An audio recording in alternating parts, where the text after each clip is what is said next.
Mengapa Jerman sangat efektif pada Perang Dunia I? Di video ini kita akan membahasnya, jadi mari kita mulai.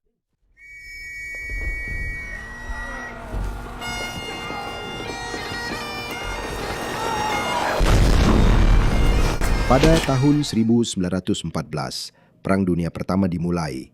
Di satu pihak ada Jerman dan Austria-Hongaria. Kemudian Kekaisaran Ottoman dan Bulgaria juga bergabung dengan mereka. Kelompok mereka disebut Blok Sentral. Di pihak lain ada Prancis, Inggris, dan Rusia. Mereka disebut Blok Sekutu. Gabungan populasi dan sumber daya Blok Sekutu jauh lebih besar. Jadi sejak awal, perang sudah menjadi masalah besar bagi Jerman. Jerman harus berperang di dua front. Di barat ada Prancis dan Inggris. Di timur ada Rusia. Artinya, Jerman harus membagi tentaranya ke dua wilayah besar. Dan sebelum perang dimulai, Jerman sudah punya rencana untuk situasi seperti ini.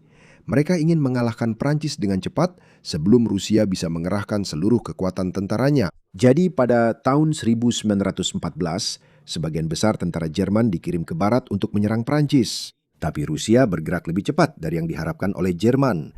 Dua pasukan besar Rusia masuk ke Prusia Timur yang saat itu merupakan bagian dari Jerman yang dekat dengan Rusia. Hanya sedikit pasukan Jerman yang tersisa di Prusia Timur karena sebagian besar tentara mereka sedang bertempur di Prancis di barat. Jadi ketika tentara Rusia masuk, Jerman menjadi lebih terancam. Tapi Rusia punya masalah besar.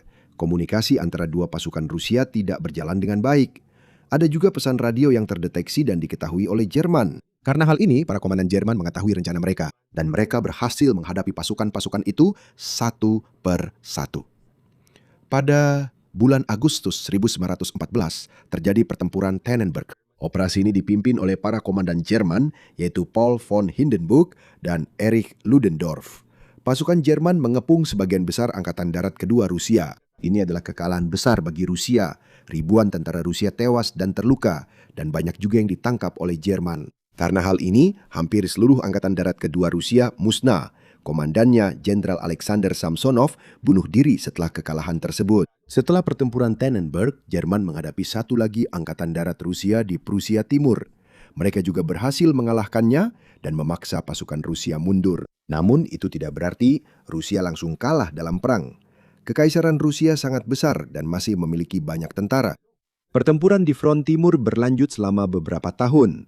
Sementara Jerman bertempur melawan Rusia di timur, perang yang lebih besar terjadi di barat. Rencana awal Jerman untuk dengan cepat mengalahkan Prancis tidak berhasil. Menjelang akhir tahun 1914, kedua belah pihak membangun parit-parit yang panjang. Parit adalah lubang yang dalam yang digunakan oleh para tentara sebagai perlindungan dari peluru dan artileri. Disinilah dimulai beberapa tahun peperangan parit di front barat. Sangat sulit untuk menyerang. Ketika para tentara keluar dari parit, mereka harus menyeberangi tanah terbuka sambil ditembaki oleh senapan mesin dan artileri. Itulah sebabnya ada pertempuran di mana ribuan orang tewas, tetapi hanya sedikit wilayah yang berhasil direbut. Sementara itu, Jerman juga terus bertempur melawan Rusia. Pada tahun 1917, terjadi krisis politik besar di Rusia. Pemerintahan Tsar runtuh dan setelah itu Bolshevik mengambil alih kekuasaan. Pemerintah Rusia yang baru ingin mengakhiri peperangan. Pada bulan Maret 1918, Rusia menandatangani perjanjian Brest-Litovsk dan secara resmi keluar dari Perang Dunia Pertama. Ini merupakan keuntungan besar bagi Jerman karena mereka tidak perlu lagi mengirim pasukan besar melawan Rusia. Jerman sekarang bisa memindahkan banyak tentaranya dari timur ke front barat, tapi ada masalah baru. Pada tahun 1917, Amerika Serikat juga ikut berperang melawan Jerman. Para pemimpin Jerman tahu bahwa semakin lama perang berlangsung, semakin banyak tentara dan pasokan Amerika yang akan datang ke Eropa. Jadi mereka harus melakukan serangan besar sebelum pasukan sekutu menjadi terlalu kuat. Jadi pada musim semi, tahun 1918, Jerman melancarkan serangkaian serangan besar yang disebut serangan musim semi Jerman. Mereka menggunakan pasukan pilihan untuk mencari bagian pertahanan musuh yang lemah dan menembusnya dengan cepat. Pada awalnya, serangan Jerman ini berhasil. Mereka berhasil memukul mundur pasukan sekutu dan merebut wilayah yang luas. Namun mereka masih belum mampu mengalahkan musuh sepenuhnya. Seiring dengan terus majunya tentara Jerman, mereka semakin kesulitan mendapatkan makanan, peluru, dan perlengkapan lainnya. Banyak dari mereka juga sudah kelelahan dan kekurangan tentara baru. Karena itu serangan mereka perlahan melemah dan akhirnya berhenti. Sementara itu pasukan Amerika yang baru terus berdatangan. Jadi meskipun militer Jerman menunjukkan kekuatan dalam banyak pertempuran, itu tidak cukup untuk memenangkan Perang Dunia Pertama. Sekarang ini adalah pertanyaan yang lebih penting. Mengapa Jerman bisa bertahan berperang lebih dari 4 tahun meskipun dikelilingi oleh musuh-musuh yang kuat? Apa yang dimiliki oleh Angkatan Darat Jerman, perencanaan militer dan ekonominya yang memberikan kekuatan besar bagi mereka? Dan mengapa, meskipun dengan semua keunggulan itu, Jerman tetap kalah pada akhirnya? Mari kita lanjutkan ceritanya. Untuk memahami mengapa Jerman berada dalam situasi sulit seperti ini, kita perlu kembali melihat bagaimana sebenarnya Perang Dunia Pertama dimulai. Pada bulan Juni 1914, Austria-Hongaria dan Serbia bermusuhan dalam bidang politik. Salah satu yang mereka perdebatkan adalah Bosnia, sebuah wilayah di Balkan yang banyak dihuni oleh orang Serbia. Serbia ingin agar Bosnia bisa lebih dekat atau bahkan menjadi bagian dari Serbia. Namun pada tahun 1908, Austria-Hongaria secara resmi memasukkan Bosnia ke dalam kekaisarannya. Karena hal ini, Serbia semakin marah. Jadi, pada 28 Juni 1914, Adipati Agung Franz Ferdinand, yang seharusnya menjadi penguasa berikutnya Austria-Hongaria, dibunuh di Sarajevo. Yang membunuhnya adalah Gavrilo Princip, seorang nasionalis Serbia Bosnia. Karena hal ini, Austria-Hongaria menyalahkan Serbia, dan disinilah krisis yang akan mengarah ke Perang Dunia Pertama dimulai. Tapi ada masalah besar, sekutu Austria-Hongaria adalah Jerman. Sementara itu, Rusia dekat dengan Serbia. Dan Rusia tidak ingin membiarkan Austria-Hongaria begitu saja menguasai Serbia. Jerman berjanji akan mendukung Austria-Hongaria jika terjadi perang besar. Dan pada 23 Juli, Austria-Hongaria mengirimkan ultimatum kepada Serbia. Ultimatum itu berisi banyak syarat yang sangat ketat. Serbia menerima sebagian besar syarat tersebut, tetapi tidak semuanya. Jadi pada 28 Juli 1914, Austria-Hongaria menyatakan perang terhadap Serbia. Disinilah konflik regional mulai berkembang menjadi perang besar di Eropa. Rusia mempersiapkan banyak sekali tentara karena tidak ingin Serbia kalah dan juga khawatir terhadap Jerman serta Austria-Hongaria. Jerman melihat persiapan Rusia sebagai ancaman besar. Pada tanggal 1 Agustus, Jerman menyatakan perang terhadap Rusia. Namun, Jerman tahu bahwa Rusia dan Prancis memiliki hubungan dekat dan aliansi militer. Jadi sekarang, Jerman terancam harus melawan Rusia di timur dan Prancis di barat secara bersamaan. Jerman punya rencana untuk ini. Rencana ini disebut Rencana Schlieffen. Idenya sederhana saja. Kalahkan Prancis dengan cepat terlebih dahulu sebelum Rusia sepenuhnya mempersiapkan pasukan besarnya. Setelah Prancis dikalahkan, barulah Jerman memindahkan sebagian besar tentaranya ke timur untuk melawan Rusia. Tapi sulit untuk menyerang Prancis secara langsung karena pertahanan di perbatasannya dengan Jerman sangat kuat.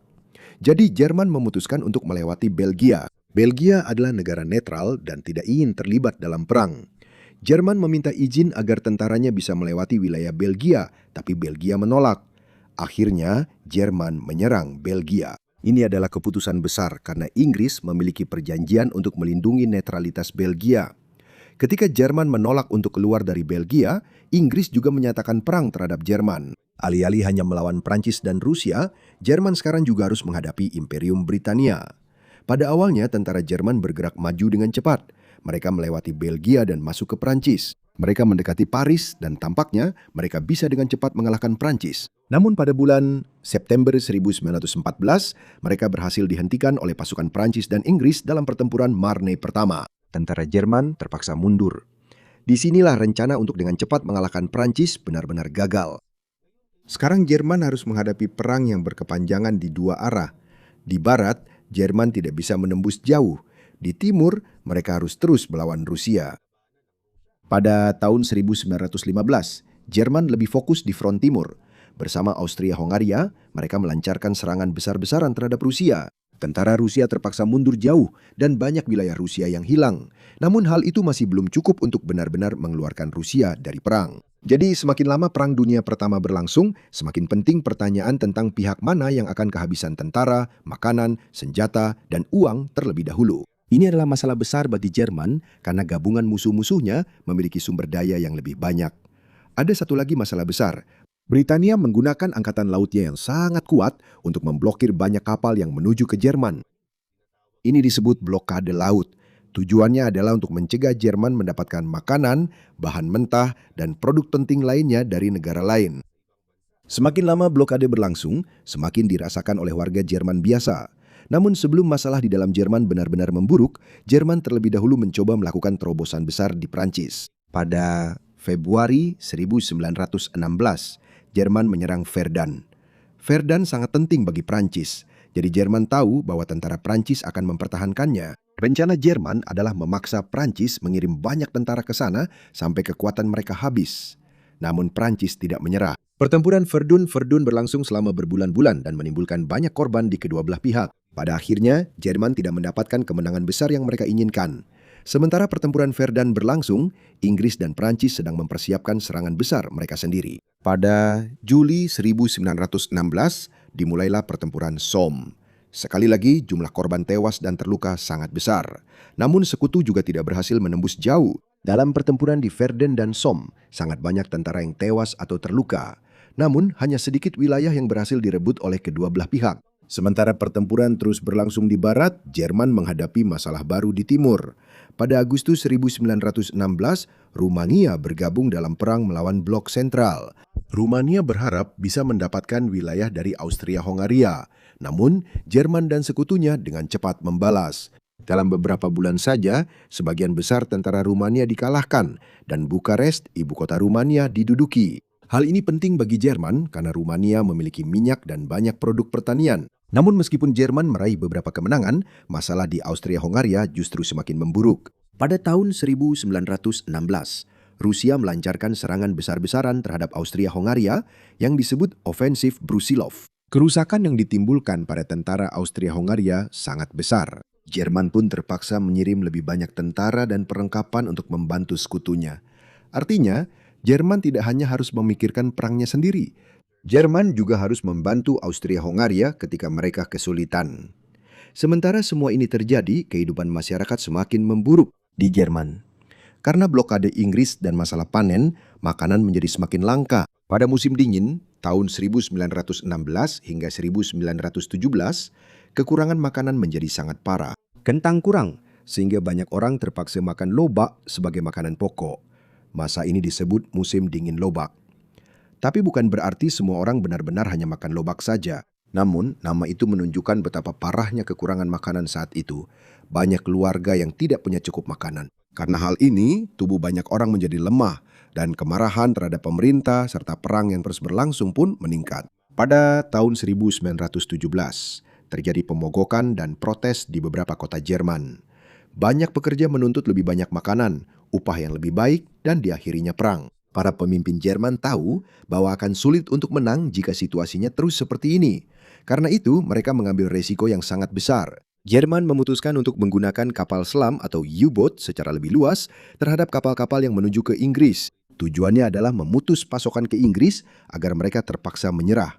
Namun Jerman tahu bahwa kapal-kapal yang terhubung dengan Amerika Serikat juga bisa terkena dampaknya. Ini adalah bahaya besar karena Amerika bisa saja ikut terlibat dalam perang. Namun demikian, para pemimpin militer Jerman percaya bahwa mereka bisa melemahkan Inggris sebelum Amerika Serikat dapat mengirim pasukan besar ke Eropa. Itu tidak terjadi. Pada bulan April 1917, Amerika Serikat menyatakan perang terhadap Jerman. Salah satu alasan utama adalah Jerman kembali menggunakan perang kapal selam tanpa batas, di mana kapal-kapal yang menuju zona perang diserang tanpa selalu memberikan peringatan. Ada alasan lain yang semakin memperburuk hubungan. Amerika Serikat mengetahui telegram Zimmermann, sebuah pesan rahasia dari Jerman yang mengusulkan aliansi dengan Meksiko jika Amerika ikut serta dalam perang. Jika Meksiko bergabung, Jerman berjanji akan mendukung Meksiko untuk merebut kembali beberapa wilayah lamanya dari Amerika Serikat. Karena hal ini, dukungan di Amerika untuk ikut serta dalam perang semakin kuat. Ini adalah masalah besar bagi Jerman. Amerika Serikat memiliki ekonomi yang sangat besar dan sumber daya yang melimpah. Namun ada kabar baik untuk Jerman pada tahun yang sama. Terjadi revolusi di Rusia. Pemerintahan Tsar runtuh dan akhirnya Bolshevik mengambil alih kekuasaan. Bolshevik ingin mengeluarkan Rusia dari perang. Karena itu, Jerman mendapat kesempatan untuk keluar dari perang dua front yang telah lama mereka takuti. Namun meskipun Rusia keluar, Jerman tidak bisa langsung memindahkan semua tentaranya ke Perancis. Jerman masih harus meninggalkan banyak pasukan di wilayah luas yang mereka kuasai di Eropa Timur. Namun demikian, sejumlah besar tentara Jerman tetap berhasil dipindahkan ke front barat. Dan itulah yang digunakan Jerman dalam serangan musim semi besar tahun 1918 yang sudah kita bahas sebelumnya. Pada awalnya, Jerman berhasil melakukan kemajuan yang sangat besar. Namun ketika mereka kehabisan tenaga dan persediaan, serangan pun terhenti. Disinilah arah perang mulai benar-benar berubah. Pada bulan Agustus 1918, dimulailah serangan balasan besar dari sekutu yang disebut Serangan 100 Hari. Pasukan Inggris, Prancis, Amerika, dan pasukan sekutu lainnya menyerang bersama-sama. Mereka sekarang memiliki lebih banyak pasukan segar, tank, artileri, dan persediaan. Sementara itu, tentara Jerman sudah kelelahan dan kesulitan menggantikan tentara yang gugur dan terluka. Pasukan Jerman pun perlahan-lahan terpaksa mundur. Bersamaan dengan itu, sekutu-sekutu Jerman mulai tumbang satu persatu. Pada bulan September 1918, Bulgaria menjadi yang pertama menyerah. Selanjutnya, Kekaisaran Ottoman menyerah pada bulan Oktober dan kemudian Austria-Hongaria pada awal November. Karena itu, hanya Jerman yang tersisa berperang. Namun situasi di dalam Jerman juga sudah sangat buruk. Terjadi kekurangan makanan, para tentara kelelahan, dan banyak orang ingin perang segera berakhir. Banyak orang biasa ingin perang segera berakhir. Pada akhir Oktober, para komandan Angkatan Laut Jerman merencanakan serangan besar terhadap armada Inggris. Namun banyak pelaut Jerman menolak untuk mematuhi. Mereka tidak mau bertempur dalam pertempuran yang menurut mereka sudah tidak ada artinya lagi. Pemberontakan dimulai di Angkatan Laut dan dengan cepat menyebar. Terjadi protes dan pemberontakan di berbagai kota di Jerman. Para pekerja dan tentara ikut bergabung. Ketika kekacauan semakin besar, Kaisar pun kehilangan kemampuannya untuk mengendalikan negara. Pada tanggal 9 November 1918, Kaiser Wilhelm II turun dari kekuasaan dan pergi ke Belanda. 2 hari kemudian, pada tanggal 11 November, Jerman menandatangani gencatan senjata. Pertempuran pun berhenti. Jerman kalah dalam Perang Dunia Pertama, tapi tetap mengejutkan berapa lama mereka bisa bertahan bertempur. Mereka melawan Prancis, Inggris, dan Rusia. Akhirnya, Amerika Serikat juga ikut bergabung. Jerman juga harus membantu Austria-Hongaria dan sekutu lainnya ketika mereka mulai kesulitan. Impor ke Jerman terhalang dan terjadi kekurangan pangan yang parah di dalam negeri. Namun, perang tetap berlangsung lebih dari 4 tahun sebelum akhirnya upaya perang Jerman benar-benar runtuh. Jadi pertanyaan penting berikutnya bukan lagi tentang apa yang terjadi di Jerman. Pertanyaannya adalah, mengapa militer Jerman bisa menjadi sekuat itu dan bagaimana mereka bisa bertempur dengan sangat ganas? Dan itulah yang akan kita cari tahu. Salah satu alasan terbesar mengapa Jerman dulu begitu kuat adalah karena Jerman sudah lama serius mempersiapkan diri untuk perang. Bahkan sebelum Perang Dunia Pertama dimulai, Jerman sudah memiliki sistem yang jelas untuk pelatihan, pergerakan tentara, dan pembuatan rencana militer. Yang penting di sini adalah Staf Umum Jerman. Ini adalah kelompok perwira militer yang membuat rencana besar untuk Angkatan Darat. Seleksi di sini sangat ketat. Mereka adalah militer yang membuat keputusan besar. Pelatihan, pengalaman, dan kemampuan mereka dalam mengambil keputusan militer sangat diperhatikan. Mereka tidak hanya menunggu sampai perang terjadi sebelum membuat rencana. Mereka sudah mempelajari bagaimana tentara akan bergerak jika berperang melawan Prancis, Rusia, atau keduanya. Ini termasuk berapa banyak tentara yang dibutuhkan, kemana mereka akan pergi, dan bagaimana mereka bisa dibawa ke medan perang dengan cepat. Ada satu lagi karakteristik penting dari tentara Jerman. Para perwira diberikan kebebasan. Mereka di medan perang dapat segera mengambil keputusan ketika situasi berubah. Misalnya, komandan dapat mengatakan apa yang harus dicapai atau dilakukan, tapi dia tidak perlu menjelaskan setiap langkah kecilnya. Perwira yang berada langsung di medan perang dapat memutuskan cara terbaik untuk menyelesaikan misi. Ini sangat membantu dalam peperangan karena situasi bisa berubah dengan cepat. Jika komunikasi terputus atau terjadi sesuatu secara tiba-tiba, mereka tidak perlu selalu menunggu perintah baru dari komandan yang lebih tinggi. Pelatihan tentara Jerman juga sangat penting. Sebelum perang, Jerman menggunakan wajib militer. Artinya, banyak pria yang harus menjalani dinas militer. Setelah mereka menyelesaikan dinas mereka bisa menjadi tentara cadangan. Tentara cadangan adalah mantan tentara terlatih yang bisa dipanggil kembali jika terjadi perang. Jadi ketika Perang Dunia Pertama dimulai, Jerman tidak harus hanya mengandalkan rekrutan baru. Banyak dari mereka yang dipanggil sebagai cadangan sudah memiliki pelatihan militer. Tentara Jerman juga memiliki area pelatihan besar di mana banyak tentara bisa berlatih secara bersamaan. Disinilah mereka mempraktikkan pergerakan militer besar, dukungan artileri, dan pergerakan berbagai unit. Tapi tidak cukup hanya memiliki banyak tentara terlatih jika mereka tidak bisa cepat sampai ke lokasi pertempuran. Disinilah sistem kereta api Jerman menjadi keunggulan besar bagi mereka. Sebelum perang dimulai, mereka sudah memiliki rencana rinci tentang kereta mana yang akan digunakan oleh setiap unit militer dan kapan kereta itu akan berangkat. Jadi, ketika tentara dibutuhkan di suatu tempat, mereka bisa dengan cepat naik kereta bersama senjata dan perlengkapan mereka. Ini sangat penting karena Jerman berperang di dua arah. Jika dibutuhkan tambahan tentara di timur untuk melawan Rusia, mereka bisa segera dikirim ke sana. Jika dibutuhkan di Prancis, beberapa unit juga bisa dipindahkan kembali ke barat. Tapi bukan hanya perencanaan yang baik yang membuat Jerman kuat, mereka juga sangat mahir beradaptasi seiring berjalannya waktu. Ketika pertempuran di front barat berubah menjadi perang parit, tentara Jerman mencari cara baru untuk menyerang dan bertahan. Salah satu senjata penting dalam perang parit adalah mortir. Mortir adalah senjata artileri kecil yang menembakkan peluru peledak ke atas sebelum jatuh ke sasaran. Karena peluru mortir jatuh dari ketinggian, senjata ini bisa mengenai tentara yang bersembunyi di dalam parit.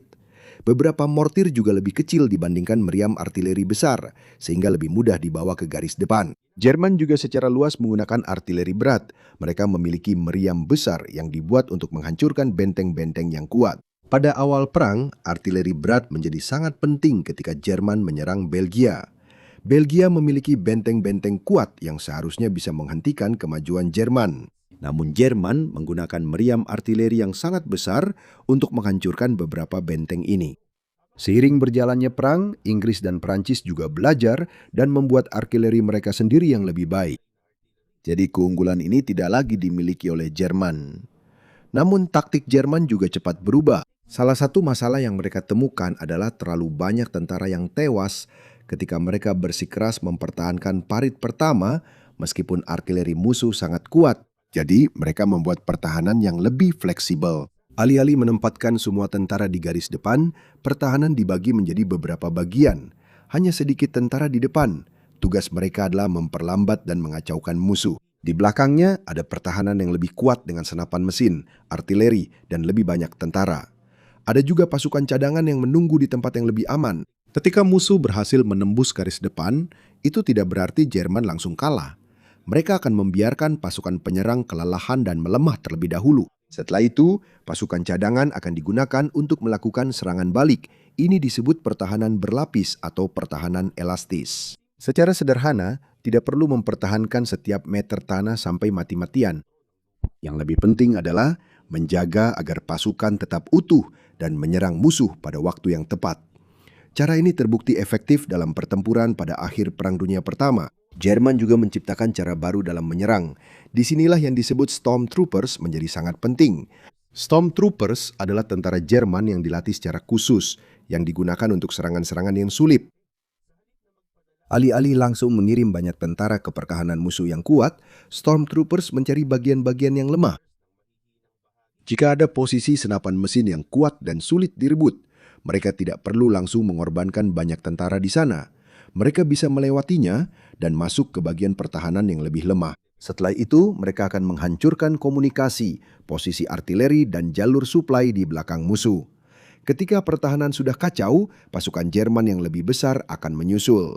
Metode ini disebut taktik infiltrasi. Bukan hanya Jerman yang memikirkan cara bertempur seperti ini. Ada juga ide serupa yang dilakukan oleh tentara lain. Namun, tentara Jerman sangat ahli dalam mengembangkan, melatih, dan menggunakan taktik ini dalam operasi besar. Taktik ini sangat membantu selama serangan Jerman pada tahun 1918. Pasukan Jerman berhasil menembus jauh ke garis pertahanan sekutu, dan banyak unit Inggris serta Prancis terpaksa mundur. Namun, di sini juga terlihat keterbatasan tentara Jerman. Serangan awal berlangsung sangat cepat, namun mereka kesulitan membawa makanan, amunisi, dan artileri saat mereka semakin jauh. Jadi meskipun taktiknya hebat, itu tidak bisa menutupi kekurangan personel dan persediaan. Alasan besar lainnya atas kekuatan Jerman adalah industrinya. Sebelum Perang Dunia Pertama, Jerman sudah menjadi salah satu kekuatan industri terbesar di dunia. Jerman unggul dalam produksi baja, bahan kimia, mesin, dan perlengkapan militer. Hal ini sangat penting karena perang modern membutuhkan sangat banyak peluru, peluru artileri, bahan peledak, dan perlengkapan lainnya. Namun karena blokade Laut Inggris, Jerman kesulitan mengimpor beberapa bahan baku penting. Jadi mereka harus mencari cara untuk memproduksi beberapa kebutuhan mereka di dalam negeri sendiri. Industri kimia maju di Jerman sangat membantu dalam hal ini. Salah satu contoh terpenting adalah proses Haber-Bosch. Ini adalah cara untuk membuat amonia menggunakan nitrogen dari udara. Amonia digunakan untuk pupuk, tetapi juga penting dalam pembuatan bahan peledak. Karena hal ini, Jerman tetap bisa memproduksi pasokan bahan peledak dalam jumlah besar, meskipun kesulitan mendapatkan nitrat impor. Namun ini tidak menyelesaikan semua masalah. Meskipun industri Jerman hebat, mereka tidak bisa memproduksi makanan, minyak, dan bahan mentah tanpa batas. Semakin lama blokade berlangsung, semakin parah kekurangannya. Jadi kita bisa melihat bahwa ada perbedaan besar antara kehebatan di medan perang dan kemampuan untuk memenangkan seluruh perang. Tentara Jerman hebat dalam perencanaan, pelatihannya bagus, sistem kereta apinya cepat, artilerinya kuat, dan mereka cepat menciptakan taktik baru ketika cara lama sudah tidak efektif lagi. Tapi mereka tidak bertarung sendirian melawan satu negara saja. Mereka harus menghadapi Prancis dan Inggris. Akhirnya, Amerika Serikat juga ikut bergabung. Bersamaan dengan itu, Jerman juga harus membantu Austria-Hongaria dan sekutu lainnya ketika mereka kesulitan. Jadi semakin lama perang berlangsung, masalah sumber daya menjadi lebih besar daripada taktik. Jerman mungkin bisa menang dalam satu pertempuran. Musuh mungkin bisa dipukul mundur. Seorang komandan Jerman mungkin lebih hebat daripada komandan di pihak lawan. Tapi kalau musuh bisa mengerahkan lebih banyak tentara baru, makanan, minyak, senjata, dan uang selama bertahun-tahun, sangat sulit untuk menang dalam perang seperti ini. Inilah alasan terpenting kenapa apa yang dilakukan oleh Jerman sangat mengesankan, tapi mereka tetap kalah. Bukan karena militer Jerman tidak tahu cara bertarung. Dalam banyak kesempatan, mereka telah menunjukkan bahwa pelatihan, perencanaan, dan taktik mereka sangat baik. Masalahnya adalah keterampilan militer saja tidak cukup untuk mengatasi semua kekurangan Jerman. Sementara tentara dan persediaan Jerman semakin menipis, sumber daya sekutu justru terus bertambah. Dan ketika banyak tentara Amerika datang pada tahun 1918, kesenjangan itu semakin melebar. Pada akhirnya, Perang Dunia Pertama bukan hanya sekadar perlombaan siapa yang memiliki tentara terbaik. Ini juga merupakan perlombaan siapa yang memiliki cukup banyak orang, makanan, pabrik, bahan mentah, dan uang untuk terus bertahan lebih lama. Dan itu adalah pertarungan yang sudah tidak bisa dimenangkan oleh Jerman.